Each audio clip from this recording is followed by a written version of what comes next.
Aziz o'rtoqlar, markaziy Nukus ko'chamizdan juda ham ideal uyimizga sotuvga chiqib qoldi. Glinkani shunday yonginasida joylashgan Nukus Avenue deb nomlangan turar joy manzilamizdagi 118 kvadrat metrlik juda ham chiroyli xonadonimiz bo'ladi. Balkon qismi juda ham katta, G obrazli. Bu yoqdan, ya'ni yotoqxonadan ham chiqsa bo'ladi va hozir ko'rsatib o'tadigan joyim, ya'ni mehmonxonamizdan ham chiqsa bo'ladi. Aziz o'rtoqlar, mehmonxonamiz juda ham chiroyli qilingan. Ko'rsanglar bo'ladi. Yop-yorug', juda ham chiroyli ta'mirdan chiqarib qo'yishibdi. Yaxshi qimmat televizorlar qo'yilgan. Lounge zonalarimizga yumshoq mebellarni zo'rini joylashtirib qo'yishibdi va to'g'rida bizning yosh bolalar yotoqxonamiz bor. Bir kishilik hamma sharoitlari bilan qimmat materiallarni ishlatib, chiroyli ta'mirdan chiqarib qo'yishgan, o'zini yotoq qismiga ega.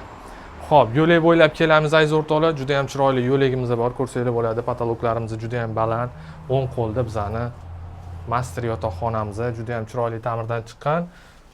Shu yotoqxonamizdan o'sha aytgan G obrazli balkon qismimizga ham chiqsak bo'ladi. Bu yerda o'zining loft shkoflari hamma sharoitlari bilan tayyor turibdi aziz o'rtoqlar.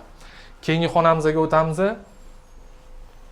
Keyingi xonamiz, ya'ni oshxonamiz bo'ladi. Oshxonamizni ham ko'rsanglar bo'ladi. Juda ham chiroyli ta'mirdan chiqarishgan. O'zining yopiq balkon qismlari ham bor ichkarida. Bu yerda bo'lsa, bu yoqdan